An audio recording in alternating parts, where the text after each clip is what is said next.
সরকার প্রধানের দ্বিতীয় দিনের কর্মদিবস রোজার প্রথম দিন। বৃহস্পতিবার সকাল ৯টার কিছু পরে সচিবালয়ের নিজ দফতরে হাজির হন প্রধানমন্ত্রী তারেক রহমান। দিনের শুরুতেই বিভিন্ন গোয়েন্দা সংস্থার প্রধানদের সঙ্গে বৈঠকের পর ৩ বাহিনীর প্রধানের সঙ্গে সৌজন্য সাক্ষাৎ করেন প্রধানমন্ত্রী। বেশ খানিকটা সময় ধরে চলে এই বৈঠক। পরে বেলা 11:30টায় ফ্যামিলি কার্ড বিতরণের কর্মপরিকল্পনা নিয়ে আন্তঃমন্ত্রণালয়ে বৈঠক করেন তিনি। ১.৫ ঘণ্টাব্যাপী এই বৈঠক চলে দুপুর ১টা পর্যন্ত।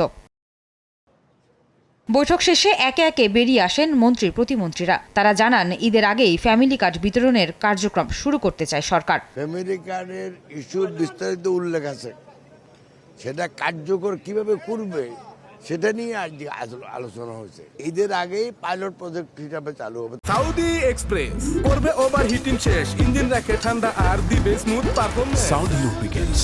তারা বলেন, ফ্যামিলি কার্ডে শুরুতে আর্থিক সহায়তা দেবে সরকার। দরিদ্রদের সহায়তার মধ্য দিয়ে শুরু হলেও এই কার্ডের আওতায় সবাইকে আনা হবে।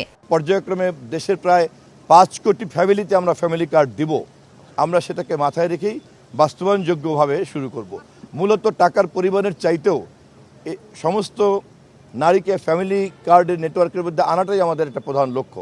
মধ্যস্বত্বভোগী থাকবে না, কোনো ধরনের রেফারাল কেউ থাকবে না, সরাসরি তাদের হাতে পৌঁছে দেওয়ার জন্য সবচেয়ে লেটেস্ট আইটি মাধ্যম সেটা ব্যবহার করব। দুপুরের পর বৃক্ষরোপণ ও খাল খনন নিয়ে আরও একটি আন্তঃমন্ত্রণালয় বৈঠকে বসেন প্রধানমন্ত্রী।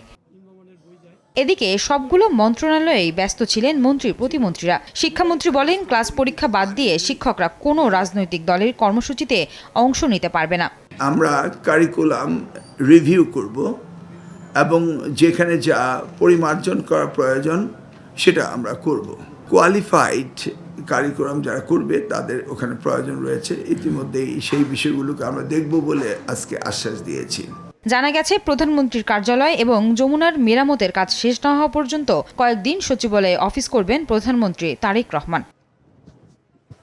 আয়েশা সিদ্দিক, সামিয়া, সময় সংবাদ, ঢাকা।